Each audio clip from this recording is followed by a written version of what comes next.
नयदफ दाबिनतै BJP जनजाति मोर्चा Kanchanpur north जोनालनि Achyok फांनि थानि deputation याफारखा हास्ते हापांनि बुखाक्टे नाहारजा तांबोतांनि सामुंनो सुपुंलिया TTC हापा लुको हामक्रानि बागै नाहारजा सामुंबोतांनो साकनि हामक्रायाव फुनांगानि कक सिलचाय ते कुबनि नागकमानि सानमुं रुकनतै नय दफा सानमुंनि डेपुटेशन याफारखा कांचनपुर बीजेपी जनजाति मोर्चा असालो हिमबत खलाइमानि बिसिंति बरकनि सानमुंबलाय याफारखा कांचनपुर नर्थ जोनालनि आचुक फांनि थानि ते बुसकांनि 15 दिननि बिसिंग सानमुं याफारजांमानि रकनो सुपुंगै रेनानि कक बसाका আমরা ভারতীয় জনতা পার্টি ত্রিপুরা প্রদেশ নির্দেশে জনজাতি মোর্চার উদ্যোগে আজকে আমরা কাঞ্চনপুর যে নর্থ জোনাল এখানে আমরা 9 দফা দাবি বা আমাদের যে স্মারকলিপি মেমোরেন্ডাম সেটা আমরা আজকে জোনাল ডেভেলপমেন্ট অফিসারের কাছে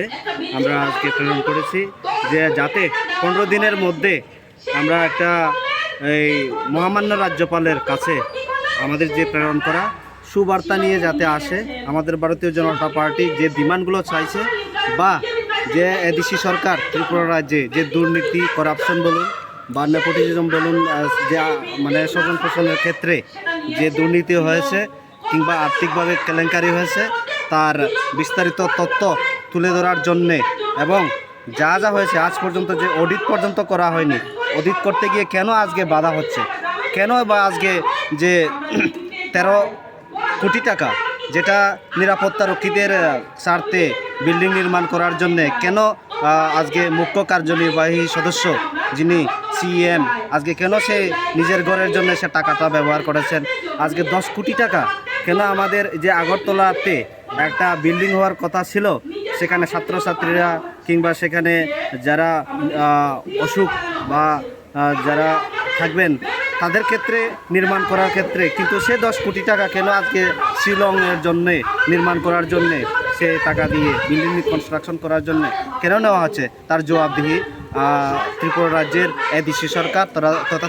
ত্রিপুরা মতা সরকারকে তার জবাবদিহি করতে হবে এবং কি আমরা জানি যে ত্রিপুরা সরকারের এই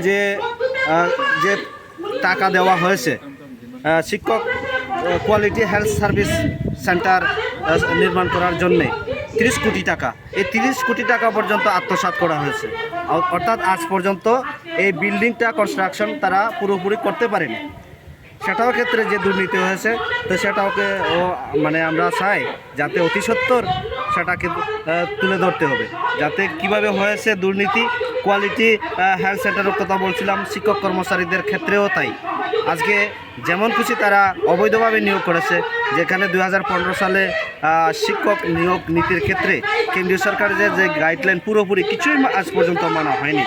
যেটা সুতা নিয়ে আজকে দুর্নীতি হয়েছে খুম্পুই একাডেমিতে ছাত্র ভর্তি নিয়ে দুর্নীতি হয়েছে